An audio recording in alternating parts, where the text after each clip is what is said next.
If you're a physicist, you want a particle collider. If you're an astronomer, you'd probably like very large telescopes. And if you're a marine scientist in Australia, you need at least one of these, an ocean-going research ship. When you interview astronomers, you don't ask them why they need telescopes, and you shouldn't ask us why we need research vessels. This is our dish, you know, it's that sort of important to us as a community. Without a dedicated research platform, for a country with one of the largest oceanic area to land in the world, we'd be hobbled in terms of understanding what those resources are. Blind. Blind. I'd like you to meet the Southern Surveyor. It's Australia's only blue water marine research vessel. Now, since 1990, it's done around about 200 voyages, and it's just about to depart on its very last voyage to the Southern Ocean. Many tons of food, fuel, equipment, supplies and anchors are all on board. The last to load is a floating weather station. It's called a Southern Ocean Flux Mooring because that's where it's going to be anchored. Rain gauge, in fact, it's the largest ever put out in the Southern Ocean, and it measures the exchange of heat and salt and carbon dioxide between the air and the ocean. How long have you been using these for? This is the fourth one, so about 4 years now. We turn them around every year. Anchoring it securely in high seas several kilometres deep is one thing.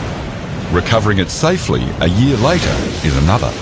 Because with the big waves, this thing is moving from as high as the top of the bridge down to below the paint line on the ship, up and down with the waves. We're trying to get a hold of it. Hasn't always worked perfectly, but we hope it will this time. Built tough enough to withstand the roughest seas on the planet, the mooring is still treated with all the reverence that $1 million price tag commands. Tom's a biogeochemist, and for him, this mooring is crucial to monitoring the global carbon cycle. The part we go to is a bit where the ocean mixes from the surface all the way down to 600 meters depth.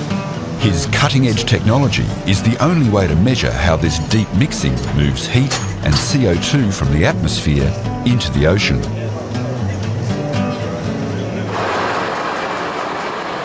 Meanwhile, below decks, the chief engineer and his team are warming up technology that's not quite as new. The ship is 40 years of age, and a lot of times when the ship gets to about 15, 20 years of age, they're considered to be quite an old ship. So 40 is a real old age pensioner. Fred says everything still works fairly well, but it does take a certain inventiveness, like the time the Surveyor lost its steering gear. Went on the internet looking to see if they could locate an original pump. And the last one had been sold to a science museum in the UK. So what did you do? Well, we got modern pumps and redesigned the system. Today, everything's shipshape and it's all systems go. While the process of going to sea hasn't changed much over the last 20 years or so, its scientific purpose certainly has. Further thrust, full. The Surveyor started life in the 1970s as a factory trawler catching cod off Iceland and Greenland. In 1988, it was purchased by the Australian government.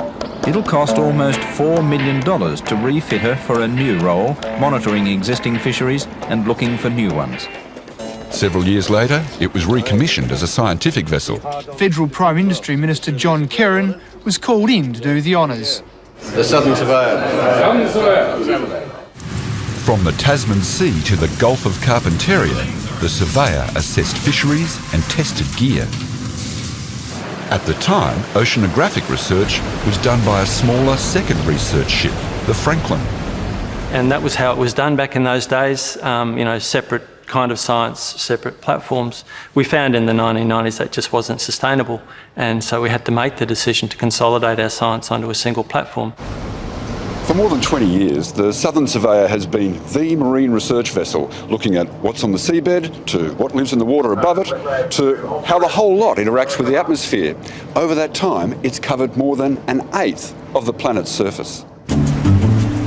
It's crisscrossed our region, from Macquarie Island to the Philippines, from the Indian to the Pacific Oceans.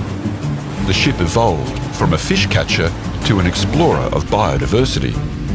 It tows deep-sea cameras to reveal glimpses of unknown and inaccessible habitats. It releases new probes and underwater gliders that trace currents and chemistry. It skims nets along the surface to collect marine debris and follow the fate of our waste. Every time it goes to sea, it's taking a massive range of observations, physical information, chemical information and biological information. So it's a massive floating laboratory out there taking terabytes of data every time it goes to work. And on this voyage, as always, everything is subject to the whims of weather and waves. So we assume it's still there. Yeah. It may not be. The purple patch on the wave forecast map means a swell of 15 metres, right where they're headed. For this voyage to be a success, we need to deploy all our moorings and recover all our other moorings that are already out there. As carbon dioxide levels climb, the big question is how much the ocean can absorb. Answering that question depends on getting the flux mooring in place, and that depends on the weather calming down enough to release it safely. Climate scientist Bernadette Sloyan has lived on the ship for many voyages, tracking the currents of the Southern, Indian and Pacific Oceans. It's noisy, to be honest. It's an old vessel, and so the noise is a big impact. It can be cramped at times. I suppose the thing that makes the vessel is the people, and that makes a voyage very enjoyable. Ironically, for a noisy trawler, the Surveyor has a talent for mapping the world with sound. The ship uses sonar beams to detect fish schools. Yeah, I reckon it's starboard aft. But to calibrate the system, you need to hang a ball bearing under the ship, and that can be tricky. We have an acoustic beam, if you like, a torchlight going down into the water, and we have to move that ball around in the torchlight, the beam of the acoustics, to map out that beam. My guess is you don't come across to port a little. With what's called a swath mapper, they're able to paint a 3D picture of the seabed, even to a depth of 5,000 metres. We're sending a sonar beam down to the seafloor, it's bouncing back, and the time it takes tells us how far away the seafloor is. What we have is a big fan-shaped array of these beams which go out across a strip of the seafloor, and as the ship moves forward, we're taking a series of pings of information going forward, which gives us a great big detailed strip of what the seafloor looks like. So is this showing there's a mountain range off the east coast of Australia underwater that we never see? That's exactly the case. What we have is some quite large volcanic seamounts. These can be 1,500 metres high in places. Known as the Tasmantan Seamounts, they were mapped in detail for the first time only last year. Related to the development of the Great Dividing Range, they hold 40 million years of Australia's tectonic and climatic history. It's less than 10 years that we've actually been able to acquire this type of data, and around the world it's transformed the way people do science. The seabed under Australia's ocean territory covers 85 million square kilometres. After all these mapping voyages, it seems the Surveyor has barely scratched the surface. That leaves us with about 60 million square kilometres still to go. So we've still got quite a bit of work to actually understand a lot of what's going on with the seafloor around Australia. But this is a converted trawler, not a luxury liner. It rolls like a pig, rolls terribly, but pitching it's pretty good. So if you've got a big swell on the beam, yes, it rolls badly. Roll you out of your bunk at times. Electronics engineer Lindsay McDonald has been working on the Surveyor for 21 years. Now, when I first came to sea, it was more sort of burgers and mixed grills. In fact, that was basically every meal. And the cooks were great big burly guys full of tats. These days, some of them could be working in a nice restaurant, and the food at times is fantastic. Everybody puts weight on these voyages. In fact, we had... we're already up here to do the CTD, so I think we need some Zorro people. That'd be you. Yeah, that's me. That's me. I've have to go. Lindsay's job on this voyage is to operate the CTD, short for conductivity, temperature and depth.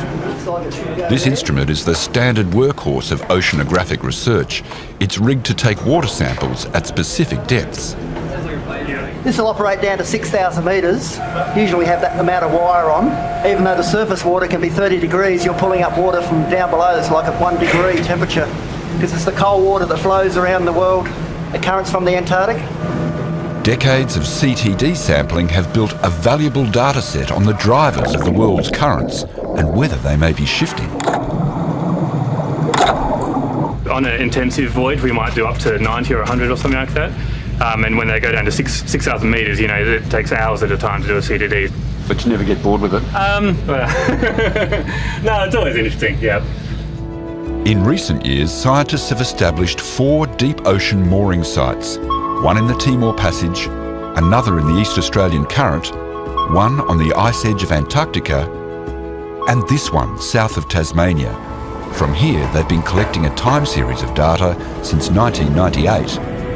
They've arrived at the right spot in the subantarctic zone, and luckily, the weather has calmed enough to release the moorings. Something that there's plenty of on this ship are ropes and cables, thousands of metres of them. That's because they've got to drop this very expensive equipment and anchor it in water that's 4.5 kilometres deep. The aim of this entire voyage is to get the moorings safely off the ship, with every instrument intact and working. Pleased to see your mooring go in, Dr. Schultz. With the flux mooring attached to 6,000 metres of cable, it's anchored with 4 tonnes of railway wheels. Mission accomplished. Having a ship like Southern Surveyor is very important for the science I do because we want to collect observations over long periods of time in situ, so on site, and we can't have a ship stationed year in, year out in remote locations like the Southern Ocean. We've shown that the ocean is playing a much more important role in climate, and we're understanding that because of the research we do. Pioneered on the Surveyor, this work will continue for years, but the ship won't be coming back. We need to recognise that Southern Surveyor is now, approaching 42 years old, and that the costs of maintaining a vessel like that keep increasing every year.